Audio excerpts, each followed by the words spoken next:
पर ही उपस्थित भाई विजेंद्र ढाका से कि माननीय वीसी साहब भागीरथ सिंह जी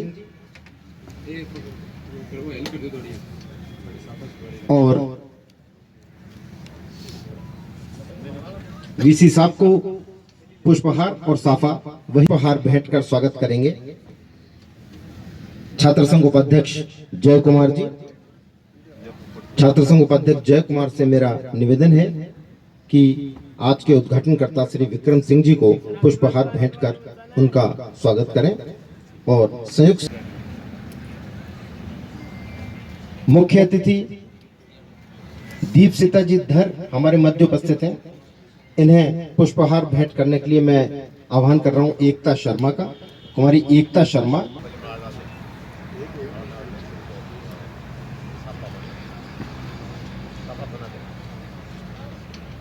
विश्वविद्यालय के कुल सचिव श्री राजवीर सिंह जी चौधरी को पुष्पहार भेंट करने के लिए मैं आमंत्रित कर रहा हूं। छात्र संघ महासचिव रेहान अली को।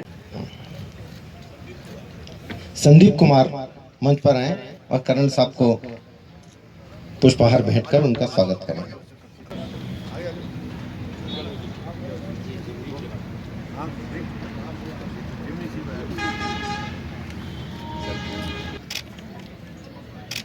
तो कृपया 3.5 मिनट के लिए मुझे आप सुनने का अवसर दोगे? एक बार पुनः तालियां। बहुत बहुत धन्यवाद।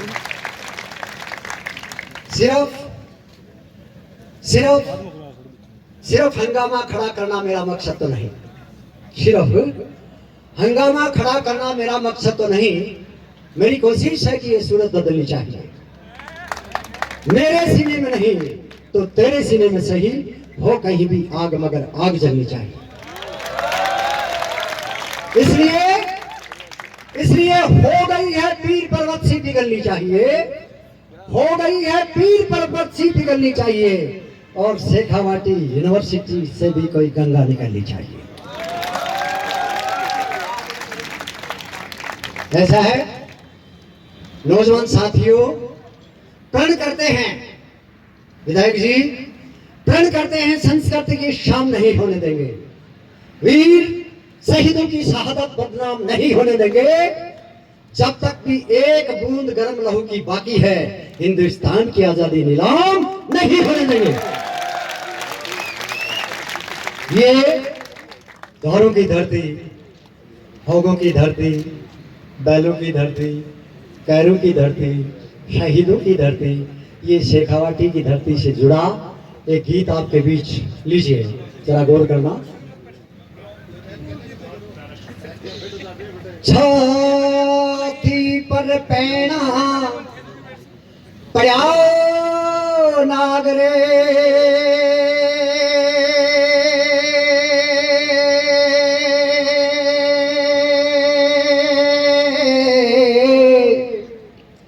अरे धोरा वाला देश जागर, मोरा वाला देश जागर, ऊटा वाला देश जागर, भोगा वाला देश जागर, कैरा वाला देश जागर, शहीदा वाला देश जागर।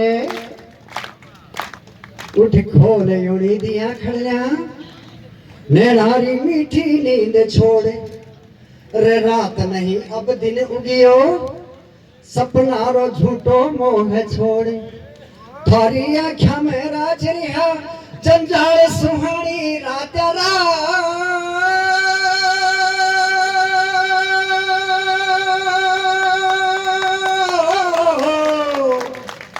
तू कोट बनावे उड़ जुगरा, तू कोट बनावे उड़ जुगरा, झूलोड़ी बोधी बातरा रे। पर बीत गयो सो गयो बीत, पण बीत गयो सो गयो बीत, अब उड़नी झूठी आस त्याग रे। धोरा वाला देश जाग रे, मोरा वाला देश जाग रे, शहीदा वाला देश जाग रे। और देख मिनक मुरझाए रे हो, मरने से मुश्किल है जीणू, ए खड़ी हवेलियां हंसे आज इन्हें, झूपड़िया को दुख दोनू, धन वाला थारी काया का भक्षक बनता जावे है।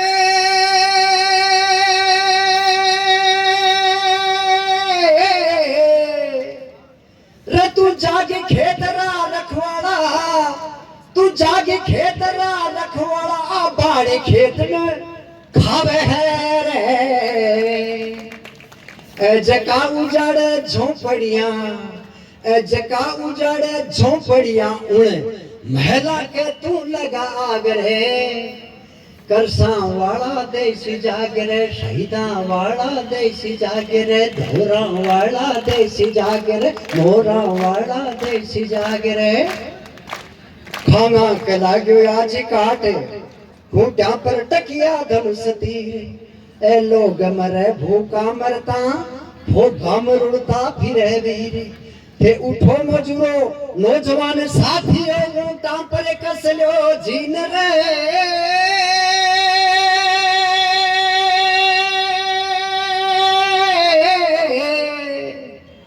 या नफा खोर दलाला ने, या नफा खोर दलाला ने कर दो कोड़ी का तीन तीन रे। फड़ किचरे कालिए सापारो फड़े, किचरे कालिए सापारो जो आज पीवे है झेर जागरे। धोरा वाला देश जागरे, मोरा वाला देश जागरे, शहीदा वाला देश जागरे। इनकलाब, इनकलाब, इनकलाब रा अंगारा सिलगांव दिलरी दुखी लाए। अब छाटा छिड़क्या नहीं बुझे जो डूंगर लागी आज लाए। अब दुनिया वेला एक ऐसा धोरारी धरती धूजला।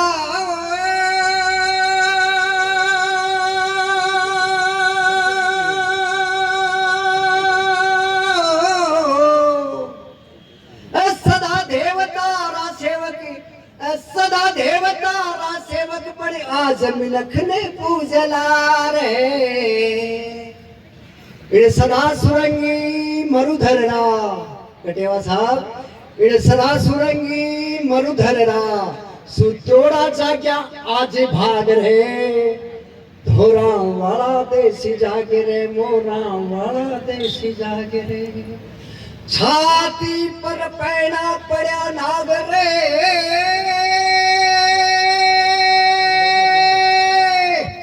अरे धोरा वाला देसी जागरे,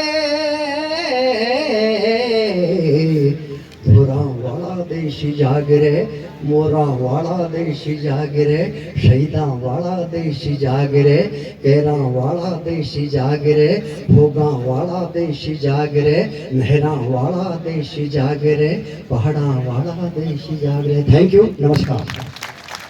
के कुलपति महोदय, हमारे प्रेरणा स्रोत पति अमराराम जी, तमाम नेतृत्व, बड़ी लंबी फहरिस्त है और यहाँ से बोला गया कि समय कम है, तो इजाज़त दीजिएगा बिना नाम लेके आगे निकल रहा हूँ। और इस सबके बीच में सबसे महत्वपूर्ण, जिनके लिए हम यहाँ पर है, जिनके लिए विश्वविद्यालय है, जिनके लिए चुनाव है, यहाँ का छात्र समुदाय, मेरा सलाम आप लोगों को, आप लोगों का अभिनंदन। ये जो साफा मैंने पहना है या जो फूल महिलाएं यहाँ पहनाई गई थी, इसके कोई असल हकदार है तो इस विश्वविद्यालय के छात्र हैं। और आप लोग को मेरी बधाई इसलिए, और कुलपति महोदय को भी बधाई इसलिए कि विश्वविद्यालय बना रहे हैं हम। अभी ये विश्वविद्यालय बना रहे हैं, अभी सुबह से हम चर्चा कर रहे हैं। और विश्वविद्यालय इमारत से नहीं बनता है। विश्वविद्यालय बड़ी बड़ी इमारतें, बड़े बड़े फूलदान, बड़े बड़े गेट लगाने से नहीं बनता है। विश्वविद्यालय बनता है वहाँ के छात्रों से। और विश्वविद्यालय तब बनता है जब वहाँ के छात्रों की जो आवाज है वो प्रशासन में शामिल हो, विश्वविद्यालय बनाने की प्रक्रिया में शामिल हो। और उसकी शुरुआत की है आप लोगों ने, आपका जो छात्र संघ है उसके चुनाव करवाकर, जो आपके डीन स्टूडेंट वेलफेयर इशारा कर रहे थे कि आपने जो जमहूरियत की प्रोसेस है, जो डेमोक्रेसी की प्रोसेस है, उसको आप लोगों ने मजबूत किया है। इसलिए आप सबको बहुत बहुत बधाई। एक बहुत महत्वपूर्ण प्रक्रिया में आप लोग शामिल हो रहे हैं। ये शब्द जो है लोकतंत्र, ये जमहूरियत, लोकशाही, डेमोक्रेसी, आप कुछ भी बोलें साहब, ये बहुत खूबसूरत शब्द है, बहुत खूबसूरत शब्द है। जब मुझे मेरा हक मिलता है कि मेरे नीति बनाने वाला कौन, और कुछ नहीं है ये। अब घर में जाते हैं बर्थडे के ऊपर, बर्थडे में कौन सा गिफ्ट खरीदा जाना है, अगर वो पेरेंट तय करें या बच्चा तय करे, उसके बीच में एक बेसिक डिफरेंस है। जब बच्चा तय करता है, वो कुछ भी तय करे, वो गलत हो सकता है, सही हो सकता है, पर वो उसका अपना निर्णय है। और यहाँ पर बैठकर जब विश्वविद्यालय के छात्र तय करते हैं कि विश्वविद्यालय के अंदर क्या एकेडमिक होगा, विश्वविद्यालय में टीचर चुनने की प्रक्रिया क्या होगी, ये आप लोगों को अजीब लग रहा होगा कि टीचर चुनने की प्रक्रिया के अंदर छात्रों का जिम्मेवारी होनी चाहिए। विश्वविद्यालय के अंदर कैसे एडमिनिस्ट्रेशन चलाना है, उसमें छात्रों की जो आवाज होनी चाहिए, वो बहुत खूबसूरत होता है। और जो छात्र राजनीति होती है, ये जो छात्र संघ है, बहुत सारे लोग इसको गतिरोध के तौर पर देखते हैं। मैं ऐसा मानता हूं अपने अनुभव से, जब केंद्रीय छात्र संघ के अध्यक्ष थे और जो लंबे समय से आंदोलन में भी रहे हैं, इसका मकसद ही शिक्षण संस्थानों को पूरा करना है, उसको कमजोर करना नहीं है। उसके बिना शिक्षण संस्थान होते ही नहीं है। आप सोचिए ना, क्लास में जो बच्चा बैठा है उसकी क्या जरूरत है, वो क्या उसका चुना हुआ नुमाइंदा बेहतर बता पाएगा या हमारे वाइस चांसलर साहब बेहतर बता पाएंगे? वो पुल क्या होगा? अथॉरिटी नहीं है। ये जो आपका आज स्टूडेंट यूनियन बना है, इसके पास कोई पावर नहीं है, ये कोई अथॉरिटी नहीं है। इसका काम क्या है? ये एक पुल है जो छात्रों की भावनाओं को, छात्रों की आकांक्षाओं को, छात्रों की समस्याओं को एडमिनिस्ट्रेशन तक लेके जाता है। इसकी ताकत आप लोग हैं, इसलिए ये बहुत खूबसूरत है। अभी सर बोल रहे थे, मैं इनसे सहमति रखता हूँ, बस एक चीज से इत्तेफाक नहीं रखता। बहुत बार बोला जाता है कि आप लोग भविष्य के नागरिक हो ना, आप लोग अभी के नागरिक हो, आप अभी महत्वपूर्ण हो। ये जो बोल बोल कर कि आप भविष्य के हो, भविष्य के हो, अगर भविष्य के होते तो भगत सिंह 23 साल की उम्र के अंदर फांसी पे तो चढ़ता ही नहीं। वो तो सोचता मैं भविष्य में करता, और 23 साल की उम्र के अंदर फांसी पे नहीं चढ़ा। वो एक रोमांटिक क्रांतिकारी नहीं था। वो क्या थे? वो उनको पढ़े हम उनको पढ़ते हैं बार बार, तो ऐसा लगता है कि भारत कैसा होना चाहिए, भारत के अंदर क्या होगा, भारत के अंदर भाषा की समस्या कैसी होगी, भारत के अंदर जमहूरियत कैसी होगी, भारत के अंदर जब अंग्रेज चले जाएंगे, उसके जाने के बाद कौन लोग होंगे जो शासन करेंगे, वो शासन कैसा होगा। अगर वो भविष्य का नागरिक होता तो वो ना सोचता, ना उससे कन्विंस होता, और ना वो अपनी जीवन का बलिदान देता। इसलिए जो छात्र हैं, जो नौजवान हैं, वो अभी के नागरिक हैं, और इससे बेहतरीन मौका, इससे खूबसूरत मौका मिलता नहीं है लोकतंत्र को प्रैक्टिस करने का। जो आप लोगों ने वोट दिया है, जो आप लोगों ने कैंपेन किया है, दोनों तरफ से, तीनों तरफ से, जो भी आपके उम्मीदवार थे, जिन्होंने वोट दिया, जिन्होंने कैंपेन किया, जिन्होंने वोट लिया, ये प्रैक्टिस है डेमोक्रेसी की, ये लोकतंत्र की प्रैक्टिस है, ये अभ्यास है प्रैक्टिस का। इससे बढ़िया मौका नहीं हो सकता जब हम समझते हैं जमहूरियत क्या है। मैं इत्तेफाक करता हूं आपके डीन स्टूडेंट वेलफेयर के साथ कि लोकतंत्र के अंदर दोनों पक्ष बहुत महत्वपूर्ण है। मैं आशा करता हूं जो हमारे चुने हुए नुमाइंदे हैं चारों, वो जब चुने गए, उससे पहले तो किसी छात्र संगठन के थे, पर जब चुन लिए गए, उनका संगठन ही उनको ताकत देता है, उनको ये समझ देता है कि उसके बाद वो छात्रों के हो जाते हैं, वो किसी एक संगठन के नहीं रहते। और मैं उनसे आशा करता हूं कि जो गलती हमारे देश का हुक्मरान करता है, जो वो बोलता है कि वो कपड़ों से अपने नागरिकों को पहचानता है, वो कपड़ों से नहीं पहचानेंगे, वो उनको छात्र होने के नाते पहचानेंगे। कोई भी छात्र जो होगा, उसकी समस्याएं केंद्रीय छात्र संघ की समस्याएं होंगी, उसको ठीक करने के लिए, उसके लिए वो काम करेंगे। यही तो जमहूरियत है और यही हमारा लोकतंत्र है, बहुत मजबूत। अभी हमने मनाया, और मैं आशा करता हूं आपने भी मनाया होगा। अभी 15 अगस्त को एक आया था फतवा कि आप मनाइए, अपने अपने विश्वविद्यालय के अंदर लेक्चर करवाइए कि India is mother of democracy. क्यों दीक्षिता, ऐसा ही था कुछ? यहां पहुंचा था सर, आपने भी करवाया होगा कि भारत जो जमहूरियत की मां है। सही बात है, आप कीजिए, इसको प्रैक्टिस कीजिए आप। उसमें बड़ी सारी चर्चाएं हैं। वो बोले थे कि सबसे पहले भारत के अंदर ही जमहूरियत रही, कभी राजशाही रही नहीं। मैं मानता हूं कि अपने देश पे गर्व होना चाहिए, मुझे अपने समाज पे गर्व होना चाहिए, बिल्कुल जरूरी है। पर वो गर्व तब महत्वपूर्ण होता है जब मजबूती के साथ मैं अपनी कमजोरियों को भी मानूं, उनसे आंखें ना मूंदूं। मुझे पता है मेरी जमहूरियत कितनी मजबूत है। ये कब शुरू हुई? भारत के आंदोलन, स्वाधीनता आंदोलन की तरह हम जब लड़ रहे थे, उसने तो मुझे समझाया कि बराबरी होती क्या है। दूसरे वाले हम कौन थे? शासक थे और जनता थी। उसके पहले हम जातियां थी, हमारी पहचानें अलग अलग थी। जब आजादी की लड़ाई लड़ रहे थे तब नहीं हमने बोला किसी अमीर को, किसी गरीब को कि इनकलाब का नारा नहीं लगा सकते हैं।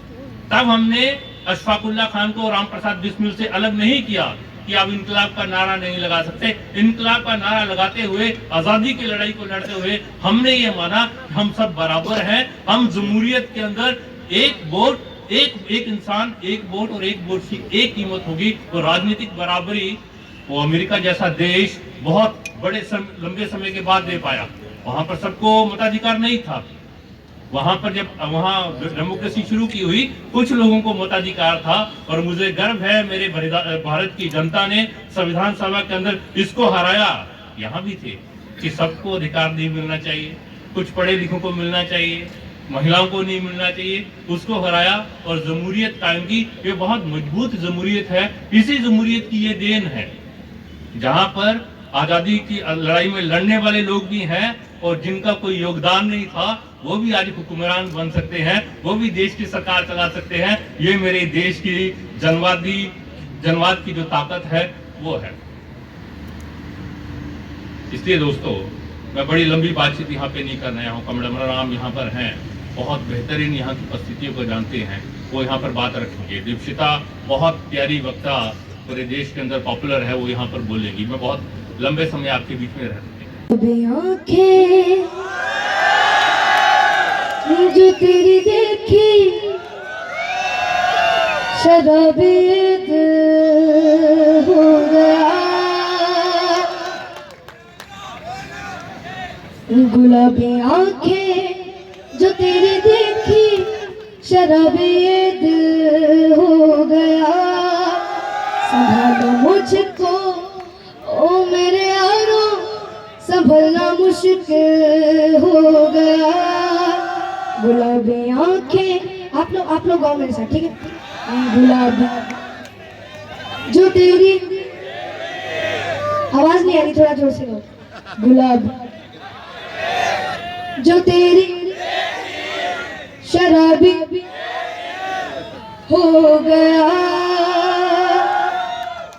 चेहरा है चांद खिला है, जुल्फ घनेरी शाम है क्या, सागर जैसी आँखों वाली ये तो बता तेरा नाम है क्या। चेहरा है चांद खिला है, जुल्फ घनेरी शाम है क्या, सागर जैसी आँखों वाली ये तो बता तेरा नाम है क्या। दिल में मेरे ख्वाब तेरे तस्वीर जैसे हो दीवार पे, तुझ पे फिदा मैं क्यों हुआ, आता है गुस्सा मुझे प्यार पे। मैं लुट गया मान के दिल का कहा, मैं कहीं का न रहा, क्या करूँ ए दिलरुबा। बुरा है जा तू, तेरी आंखों का ये मेरा कातिल हो गया। गुलाबी आंखें जो तेरी देखी शराबी दिल हो गया। अरे तू क्या जाने तेरे खातिर कितना है बेताब दिल, तू क्या जाने देख रहा है कैसे कैसे ख्वाब दिल।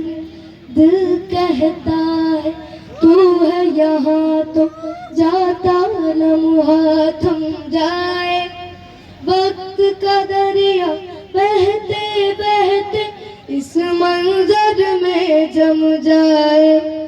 तूने दीवाना दिल को बनाया, इस दिल पर इल्जाम है क्या, सागर जैसी आँखों वाली ये तो बता तेरा नाम है क्या। बातें कभी ना तो भूलना, कोई तेरे खातिर है जी रहा। गाइए गाइए। बातें कभी ना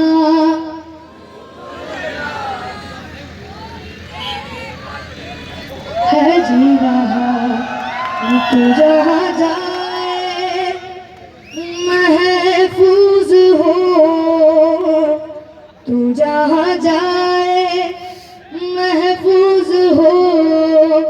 दिल मेरा मांगे बस ये दुआ, खैरियत पूछो कभी तो हैसियत पूछो। तुम्हारे बिन दीवाने का क्या हाल है। दिल मेरा देखो ना मेरी हैसियत पूछो। तेरे बिन एक दिन जैसे 100 साल है। खामोशियाँ तेरी मेरी खामोशियाँ। Thank you so much.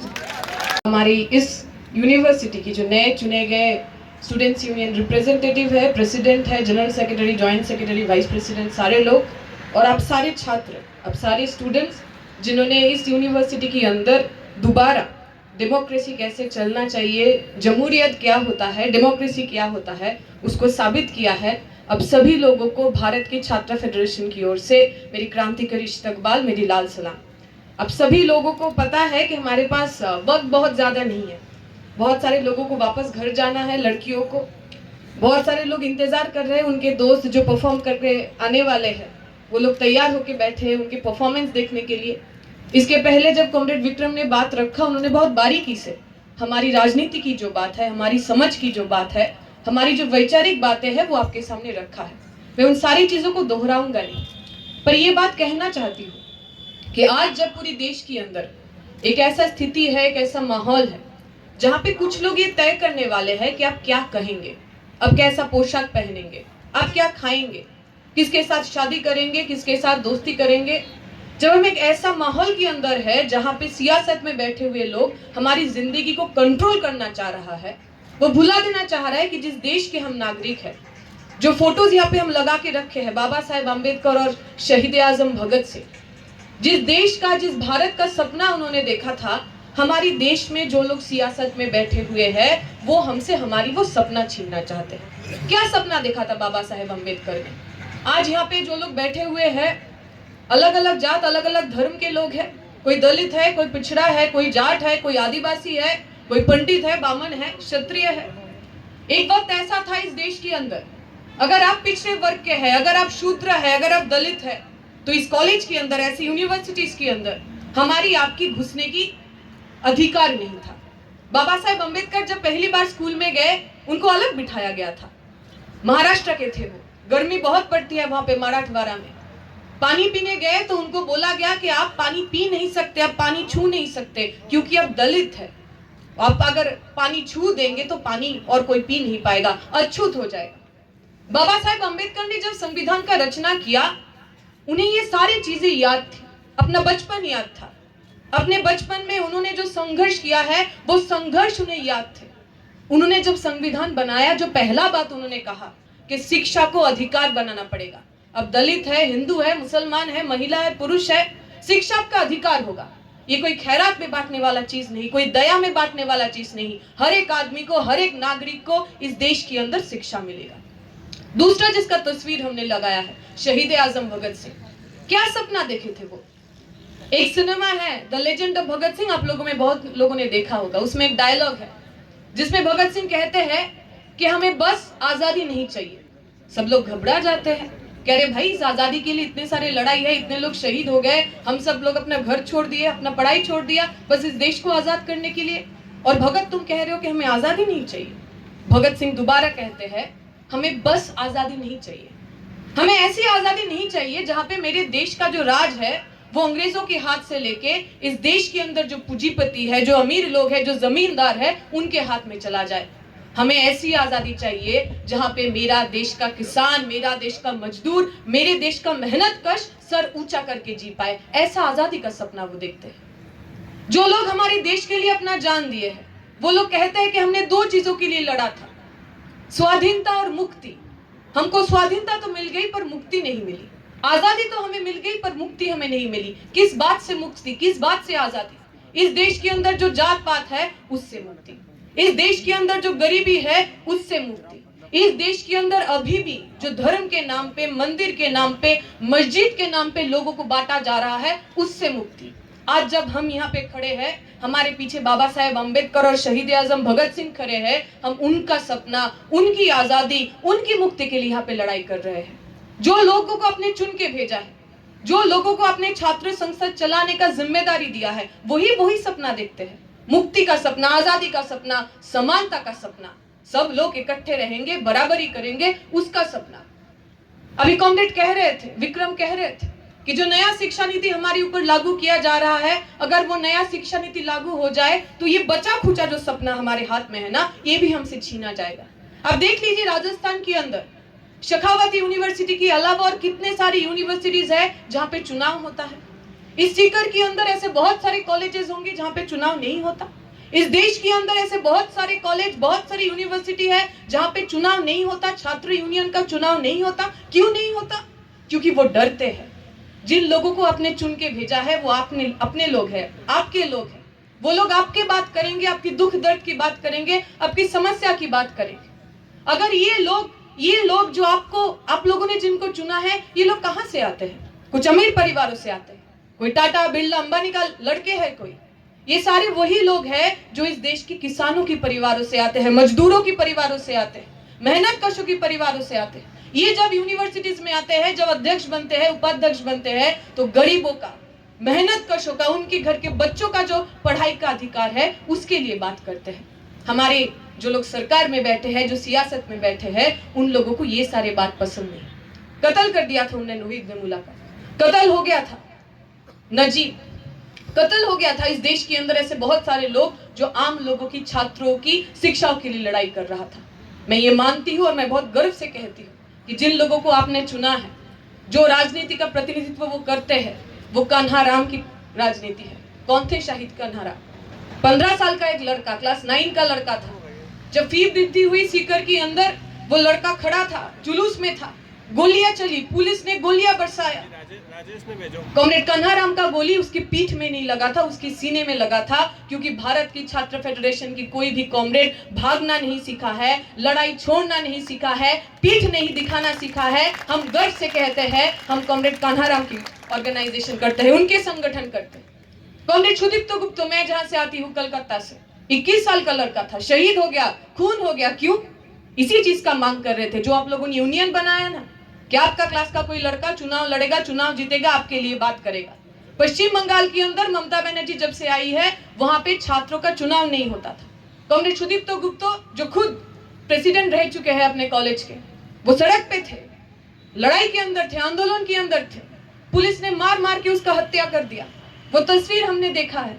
इतनी बेरहमी से कॉमरेड सुदीप्तो को मारा गया था, एक आंख नहीं था, एक आंख निकल के बाहर आ गया था। कॉमरेड सुदीप्तो गुप्तो हमारा साथी था, हमारा कॉमरेड था। कॉमरेड विक्रम यहाँ पे बैठे हुए हिमाचल प्रदेश यूनिवर्सिटी से आते हैं। कॉमरेड रोहित थे हिमाचल प्रदेश यूनिवर्सिटी का, वो भी शहीद हुए थे, खून हुए थे। क्यों?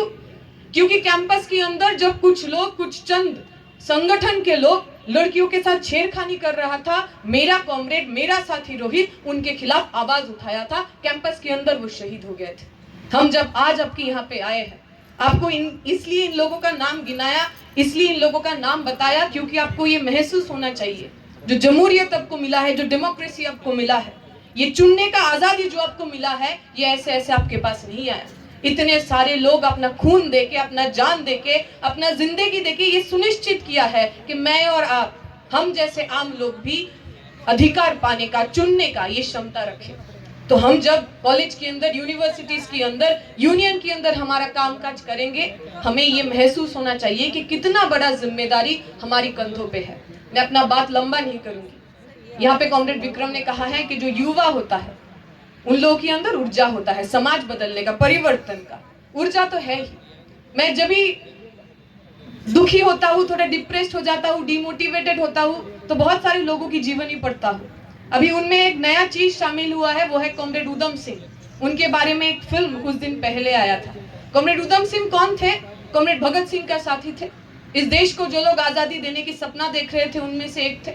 कॉमरेड उधम सिंह का जो सिनेमा है उसमें एकदम अंत में दिखाता है कि कॉमरेड उधम को पहले राजनीति में कोई इंटरेस्ट नहीं था, कोई दिलचस्पी नहीं था।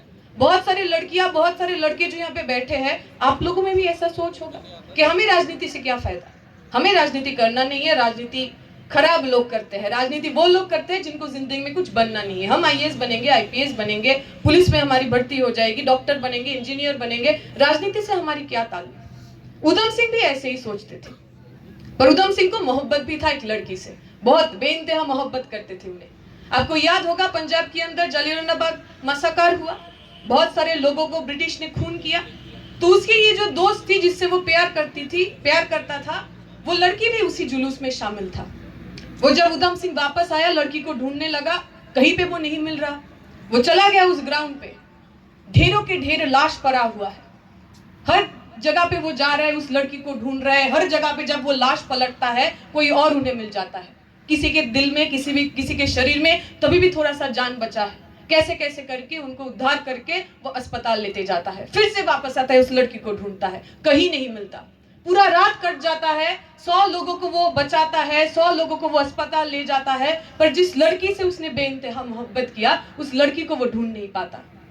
जब पूरा दिन चला जाता है, लोगों की जो शरीर है उसको जला दिया जाता है, कॉमरेड उधम सिंह, हमारा साथी उधम सिंह एक बात कहते हैं कि आज के पहले इस दुनिया में मेरा बस वो एक ही लड़की थी जो मेरा अपना था, आज के बाद से इस देश की हर एक लोग मेरे अपने हो गए, वो मेरे परिवार के हो गए, उन सारे लोगों से मैं बेइंतहा मोहब्बत करने लगा हूँ। ये होता है क्रांतिकारी सोच। हमें संगठन में सिखाया जाता है कि हम सिर्फ अपने बारे में नहीं सोचेंगे, जरूर हमको डॉक्टर बनना है, इंजीनियर बनना है, माँ बाप का नाम रोशन करना है, पर उसके साथ क्या हम नहीं सोचेंगे मेरे बाजू में जो लड़का बैठता है, लड़की बैठता है, जो कॉलेज नहीं आ पा रही है क्योंकि उसके घर में फीस देने लायक पैसा नहीं है, मेरे बाजू में जो लड़की बैठती है जिसको जोर जबरदस्ती उसके घर वाले शादी कर दे रहे हैं, मेरे पास में जो लड़का बैठता है वो टिफिन में खाना नहीं लेके आ पाता क्योंकि घर के अंदर उतना पैसा नहीं है, क्या हम उसके बारे में नहीं सोचेंगे?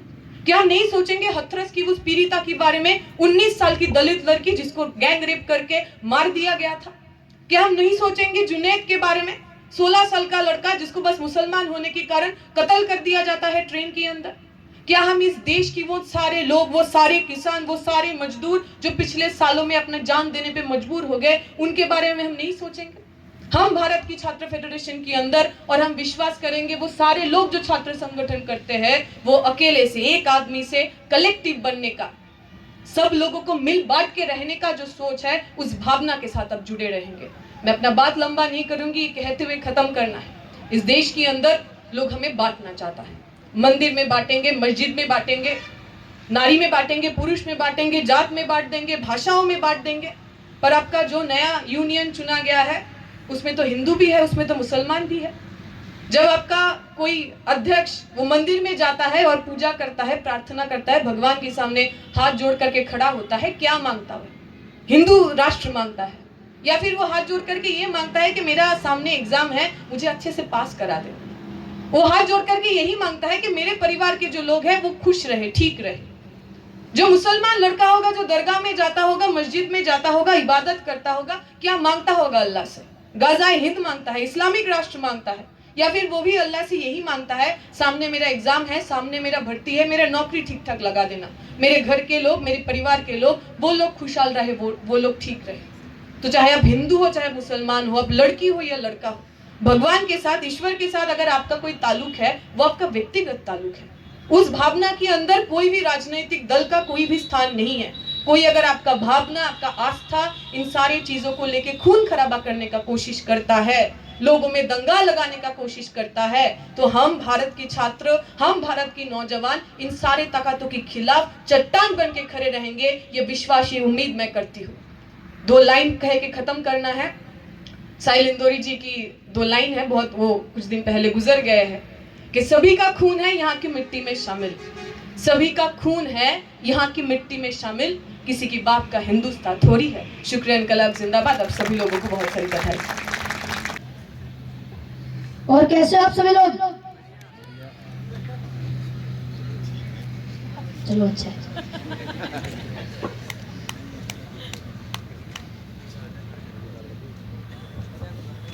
थैंक यू सो मच मुझे यहाँ पे इनवाइट करने के लिए। और जब मैं सारेगामापा लिटिल चैम्प्स में था, तब आप लोगों ने मुझे बहुत प्यार दिया, बहुत सपोर्ट किया, तभी मैं वहाँ तक जा चुका हूँ और आप लोगों के प्यार की वजह से मैं वहाँ तक पहुँचा हूँ। तो मैं आप सभी को सबसे पहले, जिसने मतलब ऐसा बोल सकते हैं कि जिस गाने ने मेरी पूरी लाइफ बदल दी, मैं आप सभी को वो गाना सुनाऊंगा, कोशिश करूँगा।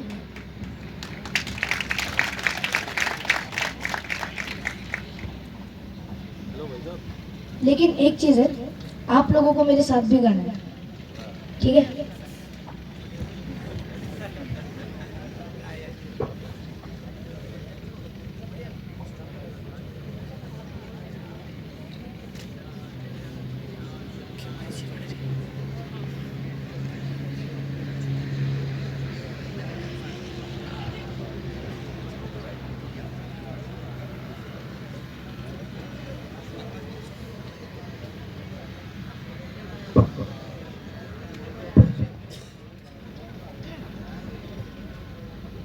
साल समय दिया तारियां राता, याद करेंगी बीतिया बाता,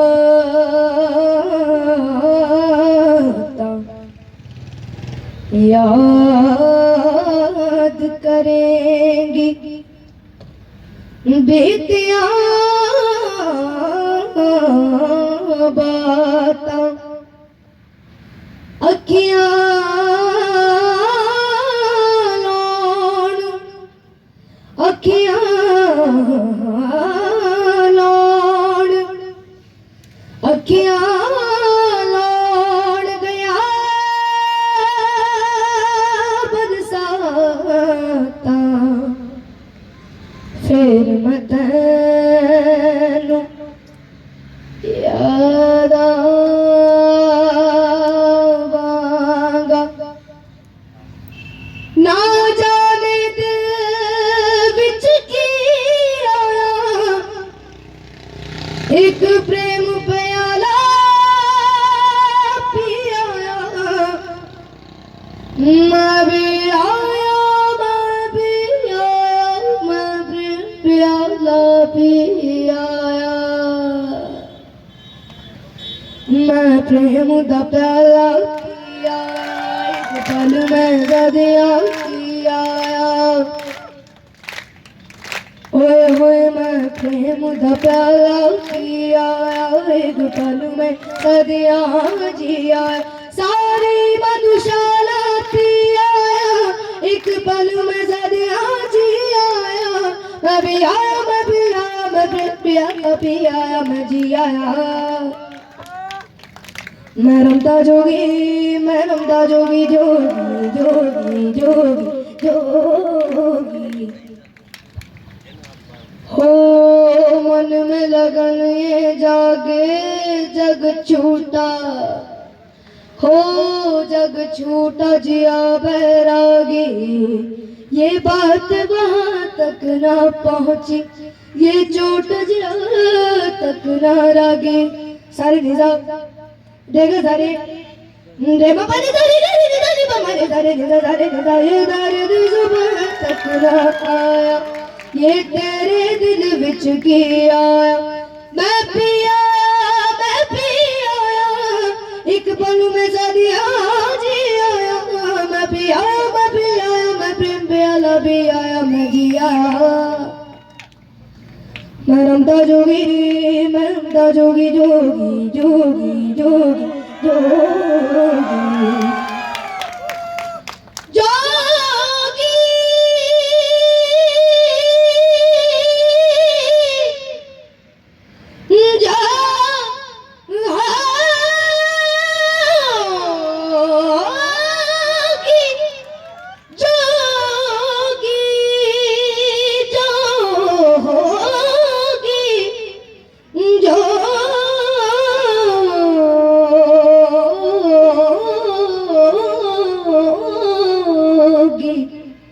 जोगी, जोगी।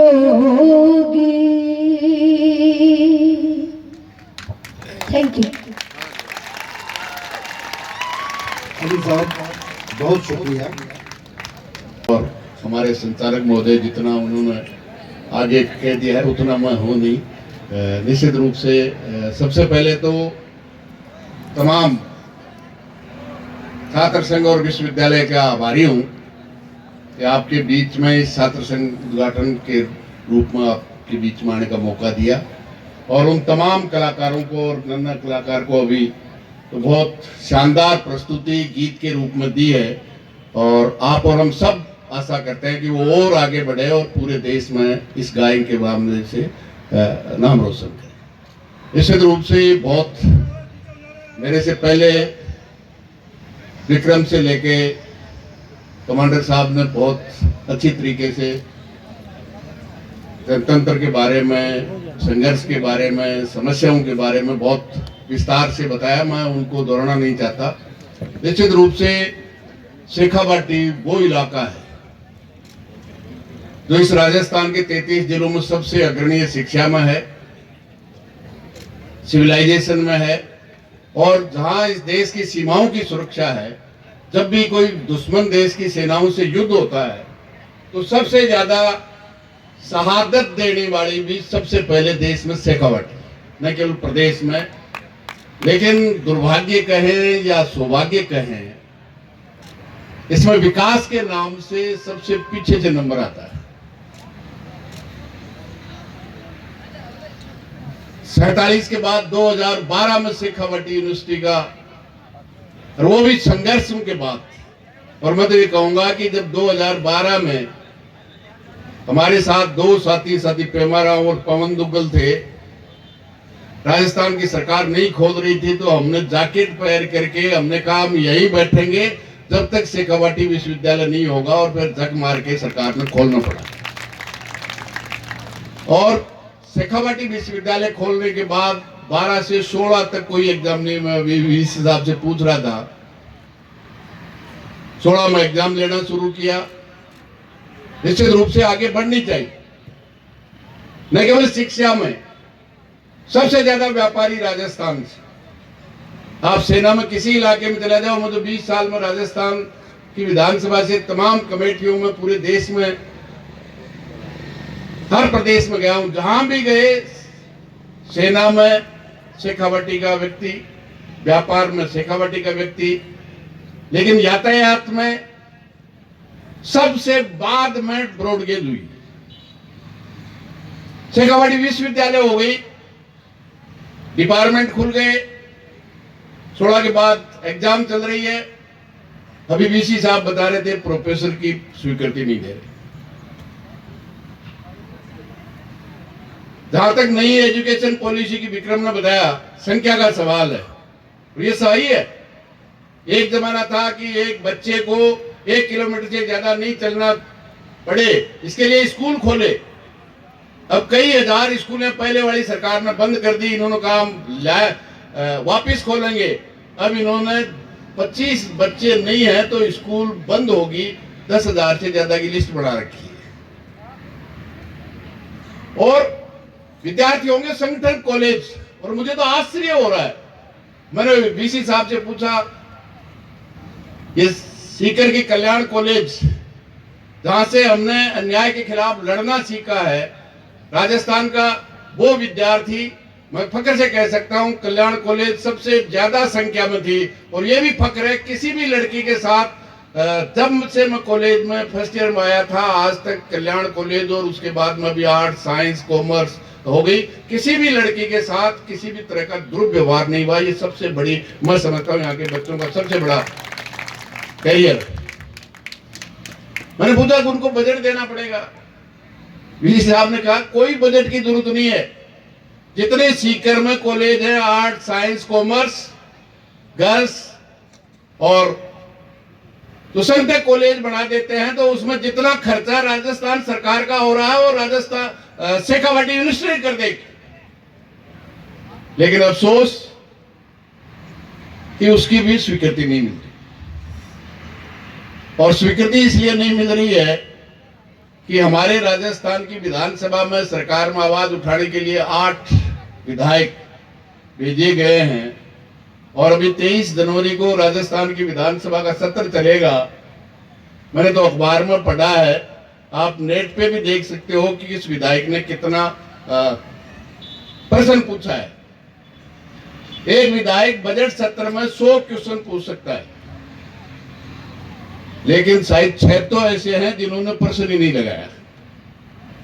शेखावाटी विश्वविद्यालय, उनके क्षेत्र की, पानी की, शिक्षा की, आज कोई भी स्कूल नहीं है राजस्थान में, कोई स्कूल नहीं है जहां पूरा स्टाफ। इंग्लिश स्कूल खोल दी, जिस स्कूल में इंग्लिश का टीचर था उसको इंग्लिश स्कूल में बोल दिया, वहां इंग्लिश बंद। ऐसा नहीं है कि जब हम बच्चे थे, जब यूपी से पढ़ाने के लिए आते थे, क्योंकि नीति थी कि वो लोग नहीं पढ़ सकते। जैसे दीप सखा ने कहा, उत्तर प्रदेश के थे, आज तो फक्र है राजस्थान में 16 लाख टीचर की ट्रेनिंग लिए हुए हैं, वो कैसी भी ली हो। आज इसलिए आज सबसे बड़ी बात, निश्चित रूप से मैं तमाम विद्यार्थियों को, ये शेखावाटी विश्वविद्यालय अपने स्वभाव पे हो, वो तमाम संकट कॉलेज हो, जितने भी समस्याएं मैं समझता हूं यहाँ के विद्यार्थी छात्र संघ ने, वीसी साहब ने बताई है, उस राजस्थान की विधानसभा में शेखावाटी विश्वविद्यालय और शेखावाटी के विद्यार्थी की समस्याओं को राजस्थान की विधानसभा में रखवाने की जिम्मेदारी रखने की जरूर मैं लेता हूं कि रखवाएंगे, और निश्चित रूप से इसके लिए संघर्ष भी करेंगे। इसलिए आपसे यही निवेदन करते हुए, क्योंकि आज जो सत्ता में बैठे हुए हैं, आज राजस्थान के साथ ही नहीं है। अब आप बताइए, इस देश में केरल संपूर्ण शिक्षित हो सकता है, तो फिर राजस्थान क्यों नहीं हुआ? क्या ये विचार करने की जरूरत नहीं है? क्योंकि शिक्षा देने की जिनकी जिम्मेदारी थी, वो आज पीछे हटते जा रहे हैं, और उसका नतीजा है राजस्थान और पूरे देश में सरकार, जिनकी जन कल्याणकारी सरकारों की जिम्मेदारी शिक्षा और चिकित्सा थी, उससे ज्यादा निजी शिक्षण संस्थाएं हो गई।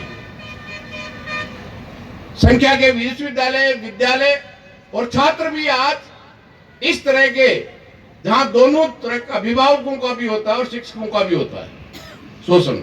ये निश्चित रूप से इच्छा शक्ति हो तो जो केरल शिक्षित हो सकता है, तो राजस्थान भी शिक्षित हो सकता है।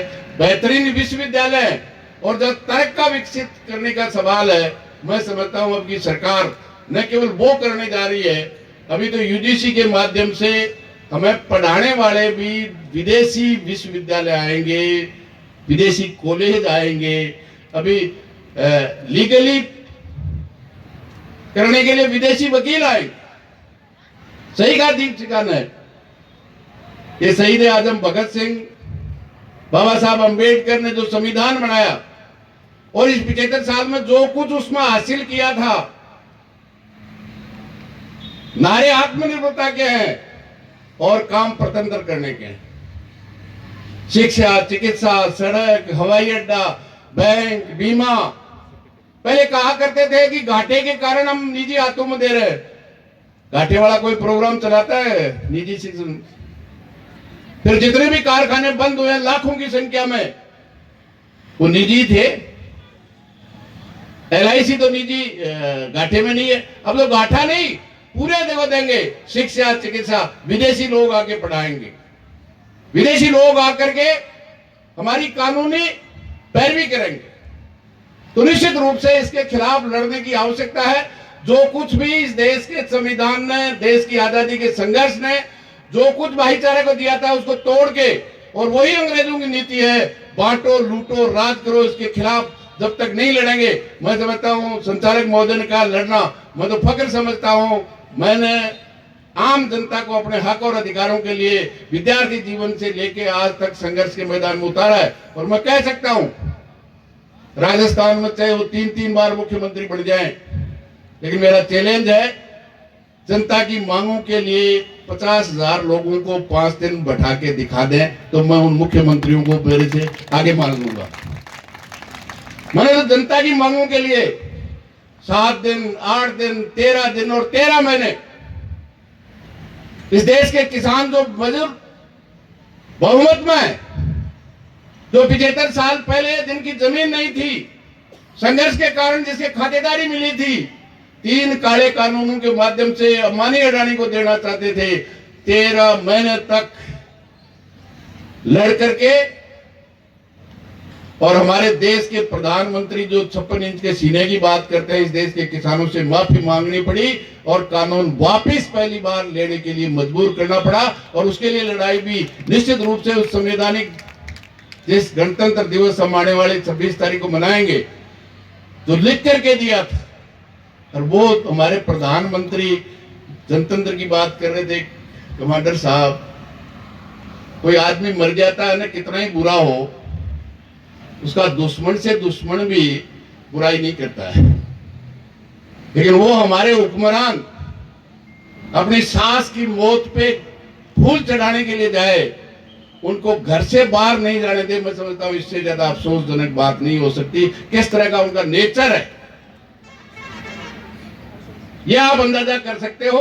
वो जो कुछ भी परंपराएं, जो ही अनेकता में एकता का विश्वास है, अन्याय के खिलाफ संघर्ष का जो जज्बा इस देश ने दिया है, देश की आजादी ने दिया है, अब वो सबको मिटा करके जो आजादी के खिलाफ लड़ने वाले थे उनको स्थापित करने की जो कोशिश कर रहे हैं। निश्चित रूप से शेखावाटी लड़ने में भी आगे है, पढ़ने में भी आगे है, और बलिदान देने में भी, गोली खाने में भी सबसे आगे है और आगे रहेगी। इसी उम्मीद के साथ शेखावाटी के लोगों ने संघर्ष आजादी से पहले भी किया है, आजादी के बाद भी किया है, और मुझे विश्वास है कि वो आगे भी करेंगे और बेहतरीन भारत बनाने के लिए जो भी जरूरत होगी निश्चित रूप से देंगे। आप सबका इस कार्यक्रम में आए बहुत बहुत आभार, धन्यवाद आपको कि फिर कॉलेज के वो दिन जब हम कॉलेज में थे, वो दिन कुछ घंटे पहले आपके बीच में बताने का दिया। बहुत बहुत धन्यवाद। जय हिंद, जय भारत। में पधारे मुख्य अतिथि के तौर पर अखिल भारतीय किसान सभा के राष्ट्रीय उपाध्यक्ष कॉमरेड इमराराम जी हमारे बीच में हिमाचल से चल करके यहाँ पर पहुँचे।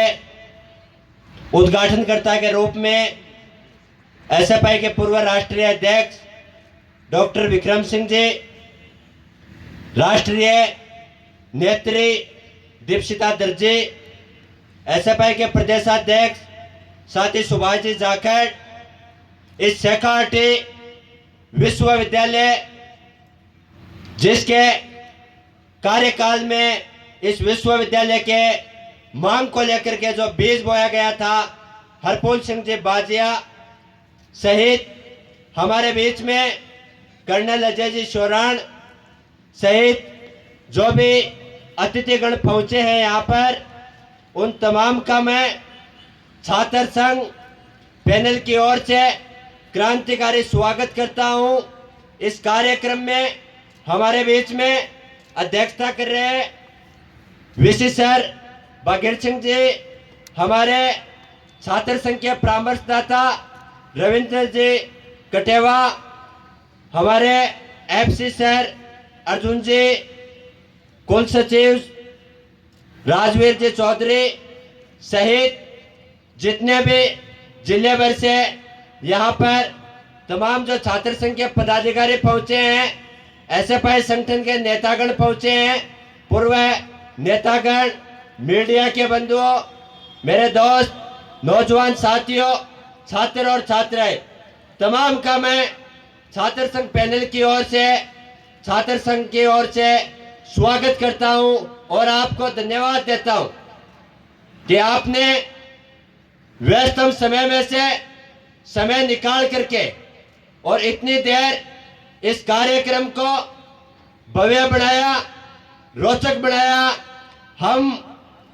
हमें छात्र संघ पैनल को आपने नई ऊर्जा दी है, नई उस ऊर्जा को हम काम में लेते हुए आने वाले समय में विद्यार्थियों की जो भी समस्याएं हैं, उन समस्याओं के लिए 365 दिन लगातार हर गरीब, मजदूर, किसान, व्यापारी, हर तबके के जो भी विद्यार्थी यहाँ पर आएगा, उसके पक्ष के, उसके हक और अधिकार की लड़ाई इस विश्वविद्यालय में लड़ने का काम करेंगे। यह विश्वविद्यालय एसएफआई की संघर्ष के ध्यान की बदौलत यहाँ पर खुला था। मैं छात्र संगठन एसएफआई को भी यह विश्वास दिलाता हूँ इस मंच के माध्यम से कि आपने हमें विश्वास करके जो भी हमारे पूरे पैनल पे जो विश्वास जताया है, आने वाले समय में यह छात्र संघ पैनल, छात्र संगठन एसएफआई के इस 600 कॉलेजों के विद्यार्थियों के, इस सीकर और झुंझुनू के विद्यार्थियों की जो उम्मीद है, जो उनके सपने हैं, उन पर खरे उतरने का काम हम विश्वविद्यालय प्रशासन के साथ मिलकर के करने का काम करेंगे। मैं प्रोग्राम काफी देर से चल रहा है, इसलिए आपके बीच में ज्यादा वक्त नहीं लूंगा। फिर से एक बार जो भी इस कार्यक्रम को सफल बनाया है उन तमाम का मैं धन्यवाद ज्ञापित करता हूं। धन्यवाद। इंकलाब जिंदाबाद, एसएफआई जिंदाबाद, सहकारिता विश्वविद्यालय जिंदाबाद। देख रहे हैं ये हरपूल सिंह जी, सुभाष जी और हमारी वर्तमान छात्र संघ के अध्यक्ष और उनके छात्र संघ के सभी पदाधिकारीगण, विश्वविद्यालय के रजिस्ट्रार, फाइनेंस ऑफिसर और हमारे ऑफिसर्स, बीएसडब्ल्यू और परीक्षा नियंत्रक, सहायक परीक्षा नियंत्रक और हमारे बीच में बैठे हुए एंकर, मीडिया पर्सन्स और मेरे नौजवान साथियों, काफी लंबे इंतजार के बाद छात्र संघ का उद्घाटन हुआ है। आप लोगों का इंतजार था। हो सकता है आप लोगों ने छात्र संघ को अपनी तारीखें नहीं दी होगी और आज आपने अपनी अनुमति दी तो छात्र संघ का उद्घाटन आज संपन्न हुआ। आप लोगों ने अपने क्रांतिकारी संबोधन में और बच्चों ने अपने शानदार नृत्य में यहाँ जो समा बांधा है, इस उद्घाटन को जीवित किया है। मैं इस मौके पर आपको यही बताना चाहता हूं कि अभी कॉमरेड अमराराम जी कह रहे थे कि 2012 में विश्वविद्यालय बना था। आज 2023 है। जो 12 में विश्वविद्यालय बना था, बनते ही आईसीयू में था और 4 साल विश्वविद्यालय में किसी प्रकार की कोई एक्टिविटी नहीं थी, न पढ़ाई की थी और न परीक्षा की थी। आईसीयू में रहने वाला बालक कमजोर होता है। विश्वविद्यालय की आपने स्थापना की, हमने उसको 16 के बाद लोगों ने आके संभाला इसको और 16 से लेकर 22 कंप्लीट 6 साल का बालक है। ये अभी समझने लग गया है। अभी भी इसके पालन पोषण की आवश्यकता है। अभी भी इसको पोषित होने के लिए बहुत कुछ जरूरत है। मैं 2020 में आया, उसके बाद कोविड का काल चला साल भर। 21 में हमने पढ़ाई चालू की और पढ़ाई चालू की तो हमने ये नहीं देखा कि हम किससे पढ़ाएंगे, क्या पढ़ाएंगे, लेकिन हमने ये देखा कि विश्वविद्यालय खाली परीक्षा के केंद्र नहीं हो, पढ़ाई भी हो उसमें। हमारे पास मानव संसाधन नहीं थे, आज भी नहीं है, लेकिन हमने राजस्थान की वो विषय यहाँ पर खोले जो राजस्थान में नहीं पढ़ाए जाते हैं और जो आज की दुनिया की सबसे बड़ी चुनौती है और जिसमें सबसे ज्यादा बड़ा अवसर है, जिसमें चुनौती भी बड़ी है, अवसर भी बड़ा है। Cyber crime. साइबर क्राइम का जो पाठ्यक्रम है वो इस विश्वविद्यालय में लेके आए। आज पूरी यूजीसी की या पूरी इंडिया की डिमांड है कि साइबर की पढ़ाई होनी चाहिए। ये शेखावटी ने जो सोच पहले ही विकसित कर दी थी, ये हमारी सोच थी। हमने साइबर के साथ फॉरेंसिक होनी चाहिए, क्योंकि साइबर की जो क्राइम्स होते हैं उसको कैसे जांचा जाए। हमने फॉरेंसिक साइंस में कोर्स चालू किए, हमने ह्यूमन राइट्स में कोर्स चालू किए। अब हम जो कोर्स लेके आ रहे हैं, हम चाह थे कि सारे कोर्स किस तरह से लाए, तो LLB में लीगल स्टडीज के कोर्स लाए। हम चाह रहे हैं कि कॉमर्स, क्योंकि ये धरती उद्यमियों की धरती रही है, ये धरती एक एंटरप्रेन्योर्स की धरती रही है, तो हमने यहाँ पर कॉमर्स की पढ़ाई लाई। और सरकार से हमने मांगा कि लीगल स्टडीज की पढ़ाई दो, सरकार से मांगा कि कॉमर्स की पढ़ाई दो, सरकार से मांगी हमने कि साइंस में मैथमेटिक्स की पढ़ाई दो, कि गणित जिसको आती है वो दुनिया को जीत लेता है। 21वीं शताब्दी डेटा की शताब्दी है। 21वीं शताब्दी में डेटा साइंस जो समझता है, जो गणित की बुनियाद समझता है, वो दुनिया पर राज करेगा। तो हमने मैथ्स की पढ़ाई लाई। हमने, क्योंकि आज का जमाना सोशल साइंस में ज्योग्राफी का है, हमने भूगोल ज्योग्राफी का विषय सरकार से मांगा, तो ज्योग्राफी का विषय हमने इसमें पढ़ाने के लिए लिया। और भाषा में हमने देखा कि सब लोग अपनी मातृभाषा को जानते हैं और है, तो अंग्रेजी का विषय हम पढ़ाने के लिए लाए। ये जो विषय हमें 2000 नवंबर 21 में मिले, हम इसकी प्रक्रिया कर रहे हैं, क्योंकि आजकल पहले डिपार्टमेंट का यूनिट होता था, यूनिवर्सिटी पूरी यूनिट होती है, राज्य सरकार को, राजभवन को, सबको रोस्टर दिखाना पड़ता है। आज की तारीख में भी मैं ईमानदारी से कह सकता हूं कि मैं हमारे इसके अभी तक रोस्टर सरकार से, राजभवन से रोस्टर पास नहीं हुए। मैं प्रयत्नशील हूं कि यहाँ पर नियुक्तियां हों। हमारे को 5 LDC की नियुक्ति के लिए जगह दी थी। हमने कोशिश की कि 5 से 600 कॉलेज नहीं चल सकती, 5 से 3.5 लाख लड़कों का काम नहीं हो सकता। सरकार से आवेदन किया, गुजारिश की, सरकार ने बात को मानी। अभी 6 दिसंबर को, इसी 6 दिसंबर को हमें 14 बागों के लिए स्वीकृति दी है। फिर सरकार के पास दोबारा गए, हमारे ऑफिसर्स को भेजा, कटेवा जी भी गए, मैं भी जाके आया। तो अभी हमें 15 आश्वासन दिया है कि आपको 15 बाबू और देंगे, तो 14 और 15 29 हो जाएंगे। हो सकता है हम काम चला सकते हैं। हमने उनको दिया कि राजस्थान यूनिवर्सिटी के अंदर आपने इतने दे रखे हैं, वहाँ काम करने वाले 2-2 हज़ार लोग हैं, तब वहाँ यूनिवर्सिटी चलती है। कई लोग हमारे विद्यार्थी भी, समाज का बैठा हुआ व्यक्ति भी ये सोचता है कि वहाँ हो रहा है, यहाँ नहीं हो रहा। उसको इस बात का पता नहीं कि यहाँ अंदर की बात का पता नहीं। आज सबके साथ मैं आपके सामने खड़ा हूं, तो मैं बताना चाहता हूं कि आपको भी इस बात का पता हो सकता। हमने हमारे नियुक्ति में प्रोफेसर नहीं दिए। कटेवा जी गए थे, कटेवा जी को भी कहा कि किसी यूनिवर्सिटी को नहीं दिए जो नहीं बनी है, किसी को प्रोफेसर नहीं। हमने कहा लीडरशिप नहीं हो सकती बिना प्रोफेसर। बिना प्रोफेसर से 12B, UGC की 12B नहीं मिल सकती, और बिना प्रोफेसर से नेक नहीं करा सकती। जब 12B नहीं मिलेगा, UGC रिकॉग्नाइज नहीं करेगी, नेक नहीं होगा। आपके बोर्ड ऑफ मैनेजमेंट में मेंबर ही नहीं है, आप डिसीजन किससे कराओगे? प्रोफेसर वहां बैठेंगे, आप करेंगे डिसीजन ऐसा कैसे हुआ? ये डिसीजन एकेडमिक नहीं है। हम कह रहे हैं कि प्रोफेसर ही नहीं है, डिसीजन कौन लेगा? एकेडमिक काउंसिल के मेंबर में प्रोफेसर होता है, रिसर्च बोर्ड में प्रोफेसर होता है, डीन प्रोफेसर होता है। तो उन्होंने यहाँ बरी है। मैं सोच रहा हूँ, और मैं सकारात्मक सोचता हूँ कि 2-5 दिन में आ जाएगा, क्योंकि हमारा प्रयास रंग ला रहा है।